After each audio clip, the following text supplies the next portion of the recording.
তোমালোকৰ যে north east regional institute for talent search এই এক্সামটোৰ এখন কুৱেশ্যন পেপাৰ 2025 ৰে অৰ্থাৎ যেহেতু এক্সামটো দুটা বিভাগত হয় মানে দুবাৰ হয় বছৰত একবাৰ হৈছে ফেব্ৰুৱাৰী মাহত হয় আৰু নেক্সট ছেপ্টেম্বৰত হয় সো এই পৰীক্ষাটোৰ কাৰণে যেটো ফেব্ৰুৱাৰী মাহত হৈ যোৱা পৰীক্ষা তাৰ যিখন কুৱেশ্যন পেপাৰ এখন মই তোমালোকৰ শ্বেয়াৰ কৰিছো য'ত ইয়াৰ পৰা ভালেখিনি তোমালোকৰ কমন পৰিব আৰু তোমালোকে আইডিয়াও কৰিব পাৰিবা সো ইয়াৰ পৰা তোমালোকক যদি পিডিএফ লাগে পঢ়িবৰ কাৰণে বা তোমালোক কুৱেশ্যন এনসাৰ যে লাগে আহি কুৱেশ্যন পেপাৰ লাগে আটাইখিনি তোমালোকে হোৱাটছএপ নম্বৰত পাই যাবা জাস্ট তোমালোকৰ এটা পে কৰিব লাগিব মাত্ৰ 29 অৰ্থাৎ 29 টকা পে কৰাৰ লগে লগে আটাইখিনি পাই যাবা যিসকল ছাত্ৰ ছাত্ৰীয়ে এই পৰীক্ষাটো দিবা তোমালোকে এটা এছএমএছ কৰে ক্লাছ 4 ৰ নিৰিটছৰ কি লাগে অৰ্থাৎ north east regional institute for talent চাৰ্চৰ পিডিএফ লাগে বুলি এছএমএছ কৰিলে হ'ল এতিয়া আহিল আমাৰ প্ৰশ্নটো হৈছে অসমীয়াৰ পৰা তোমালোকৰ কি আহিছিল অসমীয়াৰ পৰা যেটো প্ৰথম 2 নম্বৰকৈ আহে প্ৰতিটো 2 নম্বৰকৈ 10টাত 20 নম্বৰ থাকে গতে প্ৰথম হৈছে যি চিন বা উপায়ৰ দ্বাৰা আমাৰ মনত এক আৰু বহুত বোধ বা জ্ঞান হয় তাকে দেশ বোলে ইয়াৰ যে এনসাৰটো চাও তেতিয়াহ'লে ইয়াকে ভাষা বুলি কোৱা হয় বিটো হ'ব শুদ্ধ উত্তৰ নেক্সট হৈছে নিষ্পান শব্দৰ অৰ্থ কি নিষ্পান মানে প্ৰাণহীন অৰ্থাৎ খটো হ'ব ইয়াৰ শুদ্ধ উত্তৰ সজ্জনৰ সন্ধি ভাঙিলে হ'ব ইয়াৰ যে সাথে গটো হ'ব সজ্জুক জন গ হ'ব শুদ্ধ উত্তৰ নেক্সট 4 নম্বৰ প্ৰশ্নটো আছিল যেটো পনিয়া গাখীৰ দিয়া গাইক আমি জলাহি বুলি কোৱা হয় কত হ'ব শুদ্ধ উত্তৰ 5 নম্বৰ প্ৰশ্ন যি পুথি পঢ়িলে ভাষা শুদ্ধকৈ ক'ব আৰু লিখিব পাৰে তাক কি বুলি কোৱা হয় আছে ইয়াৰ যে এনসাৰটো হৈছে তাক ব্যাকৰণ বুলি কোৱা হয় ঠিক আছে নেক্সট হৈছে কপিলি পৰিয়া সাধু কাৰ ৰচনা কপিলি পৰিয়া সাধু ৰচনা হৈছে নৱকান্ত বৰুৱা খাবলৈ অনা কলপুলিক কি বুলি কোৱা হয় পচলা বুলি কোৱা হয় জানাই তোমালোকে নেক্সট হৈছে 8 নম্বৰ প্ৰশ্ন আহিছিল অসমীয়া বৰ্ণমালাৰ প্ৰধান ভাগ কেইটা কি অসমীয়া বৰ্ণমালাৰ প্ৰধান ভাগ হৈছে যেটো দুটা হ'ব ঠিক আছে স্বৰবৰ্ণ আৰু ব্যঞ্জন বৰ্ণ হয় না বলিৰ বিপৰীতাৰ্থক শব্দ নিৰ্বলি তেন্তে সাহসী বিপৰীত শব্দ কি হ'ব বিপৰীত মানে ওলোটা আৰু হয় নহয় গতে ওলোটা শব্দ কি হ'ব 9 নম্বৰ তেনে চালা ভিৰু বা কেতিয়াবা কাপুৰুষ বুলিও থাকে গতিকে ইয়াত কি হ'ব ভিৰু হ'ব নেক্সট 10 নম্বৰ কোনো কাম কৰা বা হোৱা বুজালে বুজোৱা পদবোৰক ডেশ বোলে কোনো কাম কৰা বা হোৱা বুজোৱা বাক্যক ক্ৰিয়াপদ বুলি কোৱা হয় ইংলিছত যাক ভাৰ্ব বুলি কোৱা যায় হয় নেক্সট হল খ নম্বৰ প্ৰশ্ন পৰিবেশৰ পৰা আহে তোমালোকৰ 10টা প্ৰশ্নত 20 নম্বৰকৈ 2 নম্বৰকৈ 20 নম্বৰ হ'ব 10টা প্ৰশ্নত 20 নম্বৰ হ'ব যত এটা 2 নম্বৰকৈ এতিয়া নেক্সট প্ৰথম হৈছে বিশ্ব বন দিৱস কেতিয়া পালন কৰা হয় বিশ্ব বন দিৱস পালন কৰা হয় 31 মাৰ্চ নেক্সট হৈছে 2 নম্বৰ প্ৰাথমিক শিক্ষাৰ অধিকাৰ আইন কেতিয়া কাৰ্যকৰী কৰা হৈছিল ইয়াৰে এনসাৰটো হ'ব 2009 চনত কাৰ্যকৰী কৰা হৈছিল উপাৰ্জনৰ যি অংশ ভোগ বা ব্যয় কৰা নহয় তাক কি বুলি কোৱা হয় সঞ্চয় বুলি কোৱা হয় আমি জমা কৰোঁ তাকে সঞ্চয় বোলা হয় অসমৰ প্ৰথম সাপ্তাহিক বাতৰি কাকতৰ নাম কি হয়তো হ'ব স্বাধীন তাৰ পিছত আছে অৰুণাচল প্ৰদেশত ব্ৰহ্মপুত্ৰ নদী কি নামেৰে জনা যায় চাংপো দিবাং হ'ব অৰুণাচল প্ৰদেশ দিবাং হ'ব ঠিক আছে চাংপো হৈছে তিব্বতত বোলা হয় ঠিক আছে কীটৰ জগতৰ আটাইতকৈ মৰমিয়াল হিচাপে কিতাপ যচা হৈছে কাক কিতাপ যচা হৈছে ইয়াৰ যে এনসাৰ চোৱা তেতিয়াহ'লে তোমালোকে কুমতি যি আছে কুমতি হ'ব শুদ্ধ উত্তৰ কত ডেংগু জ্বৰৰ কাৰক কি হ'ব ডেংগু জ্বৰৰ কাৰক হৈছে ভাইৰাছৰ কাৰণে ডেংগু জ্বৰ হয় আমি কুলি চৰাই দেখো কোনটো কালত আমি কুলি চৰাই দেখো তেতিয়া ইয়াৰ এনসাৰটো হ'ব বসন্ত কালত আমি কুলি চৰাই দেখো অৰ্থাৎ 8 নম্বৰ কত হ'ব শুদ্ধ উত্তৰ সুভাষ চন্দ্ৰ বসুৰ জন্ম কিমান চনত হৈছিল ইয়াৰে কত হ'ব 1897 চনত হৈছিল নামহাবি অভয়াৰণ্য কোনখন জিলাত অৱস্থিত নামহাবি অভয়াৰণ্য হৈছে কাৰ্বি আংলং জিলাত অৱস্থিত কত হ'ব শুদ্ধ উত্তৰ নেক্সট আছিল গণিতৰ পৰা 10টা প্ৰশ্নত প্ৰতিটো 2 নম্বৰকৈ 20 নম্বৰ আহিছিল দুটা সংখ্যাৰ পূৰণফল 665 এটা সংখ্যা 5 হলে আনটো কিমান হ'ব গতে তোমালোকে কৰি চালে গম পাবা ইয়াৰে এনসাৰ হ'ব 125 মই তোমালোকক বাৰু মেথছ খিনি কৰাই দিম তোমালোকক সম্পূৰ্ণ বুজাই দিম ভিডিওৰ জৰিয়তে গতে চেনেলটো সাবস্ক্ৰাইব কৰি ৰাখিবা ঠিক আছে 10 লিটাৰত কিমান ডেকালিটাৰ 10 লিটাৰত থাকিব 1 ডেকালিটাৰ অংকৰে লিখা 2,49,209 কি আছে 49,239 বুলি আছে। ইয়াৰ কোনটো হ'ব অপচন দি চাও তেতিয়াহ'লে আমি দেখা পাম যেটো শত উত্তৰটো হ'ব শুদ্ধ উত্তৰ 2,49,239। এখন কিতাপৰ দাম 250 টকা হলে 2000 টকাত কিমানখন কিতাপ পোৱা যাব? ইয়াৰ যে এনসাৰ চাও তেতিয়াহ'লে শটো হ'ব 8খন কিতাপ পোৱা যাব। 247 যোগ 862 পূৰণ 0, ইয়াৰ যে এনসাৰটো চোৱা তোমালোকে গমে পাইছা। গতিকে ইয়াৰ কোনটো হ'ব? ইয়াত অপচন যদি চাও তেতিয়াহ'লে চোৱা 862 শূন্যৰে পূৰণ কৰিলে 0 পাম। গতিকে 247 যাব এনসাৰ, কিন্তু চোৱা ইয়াত দেখা পোৱা নাই তোমালোকে 247, গতিকে খটো দিবা, এটাও নহয় ইয়াৰ। এটি চৰাইয়ে পোক খাই সেকেন্ডত 6টা, মানে 1 সেকেন্ডত 6টা পোক খাই। 1 ঘন্টাত চৰাইটোৱে পেটত যাব কেইটা? গতিকে তোমালোকে মই কৰাই দিম বাৰু তোমালোকক এনসাৰখিনি। গতিকে ইয়াৰে এনসাৰটো আমি যদি চাও ইয়াৰে হ'ব কত হ'ব শুদ্ধ উত্তৰ 21,600টা। কেনেকৈ হল মই ভিডিঅ'ৰ জৰিয়তে তোমালোক বুজাই দিম, কাৰণ ইয়াত সম্পূৰ্ণ মেথছখিনি দিয়াটো সুবিধা, কাৰণ বুজাব লাগিব যিহেতু। দুটা সংখ্যাৰ পূৰণফল 2,368, তাৰে এটা সংখ্যা 742 হলে আনটো সংখ্যা কিমান হ'ব? গতিকে ইয়াৰ যে চাও তেতিয়াহ'লে কিমান বুলি কৈছে? ইয়াৰে এনসাৰটো এটাও নহয়, মানে কৰি চালে তোমালোকে দেখা পাবা ইয়াত এটা উত্তৰ নিমিলে। আমি কৰি চাম, তোমালোক কৈছো মই যে 628ক 2ৰে হৰণ কৰিলে জানাই তোমালোকে 314 পৰিব, অৰ্থাৎ কত হ'ব শুদ্ধ উত্তৰ? 1 কেজিত কিমান গ্ৰাম থাকে? 1 কেজিত থাকে 1000 গ্ৰাম, কত হ'ব শুদ্ধ উত্তৰ? 687 পূৰণ 52 কিমান হ'ব পূৰণ কৰিলে? 35,724।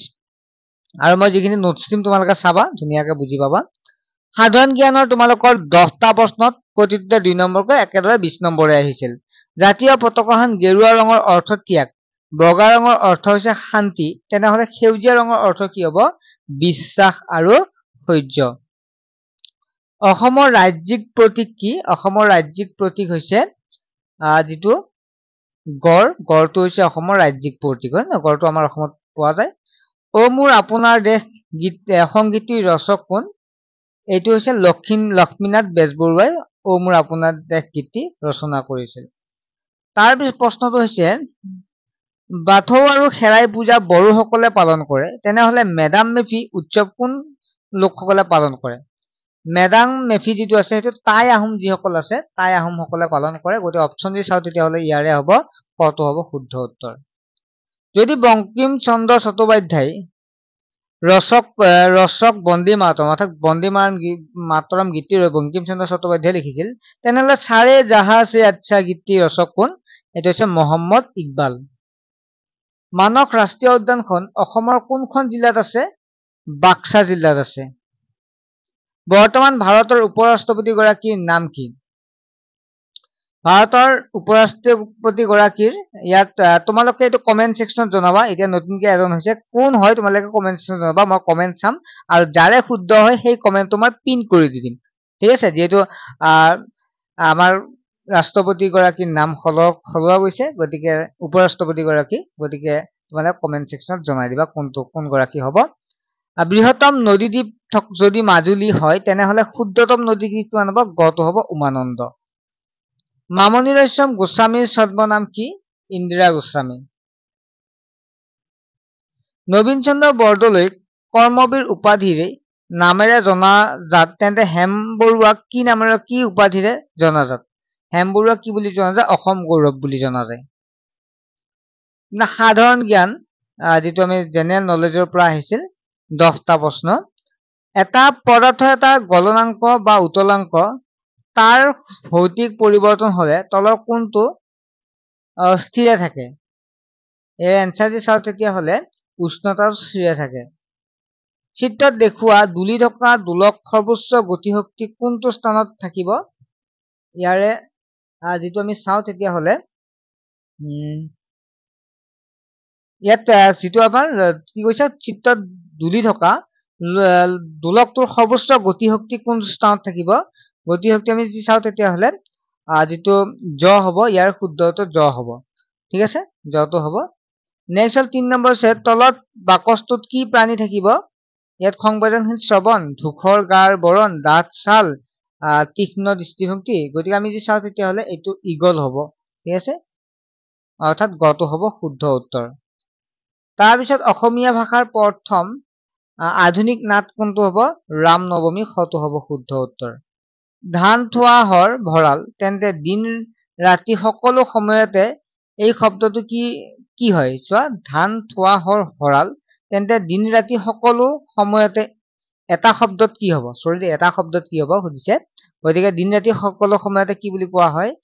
তেতিয়াহ'লে এইটো যিটো অহৰ্নিশে হ'ব, এইটো অহৰ্নিশে হ'ব, গোহালি য'তে ত'তে নহয়, যিটো কটো হ'ব শুদ্ধ উত্তৰ। অমিলটো বাছি উলিওৱা। অমিলটো কি হ'ব? কি আছে? চোৱা, 5 10, ইয়াত চোৱা 5 10 আছে, ইয়াত 10 10 আছে, ইয়াত 6 6 আছে, 5 5 আছে। দেখা পাইছা তোমালোকে, ইয়াত 5 আছে, ইয়াত 6 আছে। গতিকে কি হ'ব? অমিলটো গটো হ'ব অমিলটো শুদ্ধ উত্তৰ। জিভাৰে চেলেকি খাব পৰা কি বুলি কয়? লেজ্জ বুলি কোৱা হয়। গতিকে 7 9 7 হ'ব, কটো হ'ব শুদ্ধ উত্তৰ। 8 নম্বৰ, যি বতৰ শীতো নহয় উষ্ণও নহয়, তাক কি বুলি কোৱা? নাতিশীতোষ্ণ। ঠিক আছে, কটো হ'ব শুদ্ধ উত্তৰ। কোনবিধ চৰাইয়ে ভৰিৰে কণী উমনি দিয়ে? ইয়াত যদি চাওঁ তেতিয়াহ'লে শুদ্ধ উত্তৰটো পেংগুইন। বৰ্তমান ভাৰতৰ ৰাষ্ট্ৰপতি গৰাকীৰ নাম কি? বৰ্তমান ৰাষ্ট্ৰপতি গৰাকীৰ নাম ইয়াত মানে হেৰি হৈছে, যিহেতু প্ৰতিভা দেৱী সিং পাটিল নহয়, বৰ্তমান দ্ৰৌপদী মুৰ্মু। গতিকে হয়তো হ'ব শুদ্ধ উত্তৰ, এটাও নহয়। ঠিক আছে, যিহেতু আমি এটাও পোৱা নাই, কাৰণ দ্ৰৌপদী মুৰ্মু বৰ্তমান ভাৰতৰ ৰাষ্ট্ৰপতি, গতিকে এটাও নহয় ইয়াৰ শুদ্ধ উত্তৰ। নেক্সট হৈছে, কাষৰ চিত্ৰত দিয়া অসমৰ ফুটবল খেলুৱৈগৰাকীৰ নাম কি? তেখেত হৈছে দুৰ্গা বড়ো, হয় নে নহয়? কাষত চিত্ৰত থকা অসমৰ বীৰ যোদ্ধাজনৰ নাম কি জানাই তোমালোকে? লাচিত বৰফুকন। কাষত দিয়া ফুলবিধ অসমৰ কি উৎসৱত ব্যৱহাৰ কৰা হয়? অসমৰ যিটো বহাগ বিহু উৎসৱত ব্যৱহাৰ কৰা হয়। বিহুত ব্যৱহাৰ কৰা নহয়, কপৌ ফুল। কাষত দিয়া ছবিখন অসমৰ কোন জনজাতিৰ? সেইটো হৈছে তিৱা জনজাতিৰ। কাষৰ ছবিখনত থকা চৰাইটোক নাম কি হৈছে? তোমালোকে গমে পাইছা, এইটো কি বুলি কোৱা হয়? এইটো মৌপিয়া চৰাই বুলি কোৱা হয়। কাষত চিত্ৰত দিয়া মহিয়সী গৰাকী অসমীয়া সাহিত্যিক কি নামে জনাজাত আছিল? তেখেত হৈছে ৰসৰাজ লক্ষ্মীনাথ বেজবৰুৱা, ৰসৰাজ হ'ব। কাষৰ ছবিখনত থকা ঘৰটো সাধাৰণতে কি বুলি জনা যায়? এইটো কি বুলি কোৱা তোমালোকে? চাংঘৰ, নবোলানে? গতিকে চাংঘৰ হ'ব ইয়াৰ এনচাৰ, কটো হ'ব শুদ্ধ উত্তৰ। কাষৰ চিত্ৰত অসমৰ মন্দিৰটো কি নামেৰে জনা যায়? এইটো তোমালোকে গমে পাইছা, টিলিঙা মন্দিৰ, হয় নহয়? তিনিচুকীয়াত থকা টিলিঙা মন্দিৰ, গান বিলাকো শুনি আছে নাই? বা দেখাই পোৱা তিনিচুকীয়া টিলিঙা মন্দিৰ বুলি, হয় নহয়? 9 নম্বৰটো হৈছে, কাষত দিয়া ছবিখন অসমৰ মুগা অভিনয় শিল্পৰ লগত জড়িত এবিধ মুখা অভিনয়ৰ লগত। এই মুখবিধ ক'ত আৰু কেতিয়া ব্যৱহৃত হয়? এই মুখবিধ ব্যৱহাৰ কৰা হয় মাজুলীৰ ৰাসত ব্যৱহাৰ কৰা হয়। 10 নম্বৰ প্ৰশ্নটো হৈছে, যিটো কাষৰ ছবিত মহিয়সী গৰাকীয়ে ভাৰতৰ ৰাষ্ট্ৰীয় সংগীত ৰচয়িতা, এখেত ভাৰতক কি নামেৰে জনা যায়? এখেত হৈছে কবিগুৰু ৰবীন্দ্ৰনাথ ঠাকুৰ, গতিকে কবিগুৰু বুলি জনা যায়। ছাত্ৰ-ছাত্ৰীসকল তোমালোকে বুজি পালা। লগতে তোমালোকে জনাব বিচাৰো, যিসকল ছাত্ৰ-ছাত্ৰী ক্লাছ 6 ৰ পৰা 10 লৈকে পঢ়ি আছা, বৰ্তমান 8 9 10 হৈ আছে অনলাইন ক্লাছ। গতিকে 8 9 10 ৰ কোনোবা ছাত্ৰ-ছাত্ৰী জইন হ'ব বিচাৰে, হ'ব পাৰে। মাত্ৰ 99 টকা, সৰতে অধ্যয়ন, অনলাইন টিউচন, সময় আৰু কষ্ট ৰাহি কৰক, অনলাইন শিক্ষা গ্ৰহণ কৰক। বিষয় আমি যদি চাওঁ তেতিয়াহ'লে বিজ্ঞান, গণিত, ইংৰাজী আৰু সমাজ বিজ্ঞান ক্লাছ 6 ৰ পৰা বৰ্তমান 8 ৰ পৰা 10 লৈ হৈ আছে। গতিকে যোগাযোগ কৰক 9394628219। ঠিক আছে, নেক্সট এটা ভিডিঅ'ত লগ পাম। চেনেলটো ছাবস্ক্ৰাইব কৰি ৰাখিবা, কিয়নো তোমালোকক এই পৰীক্ষাটোৰ কাৰণে আমি যিমান পাৰো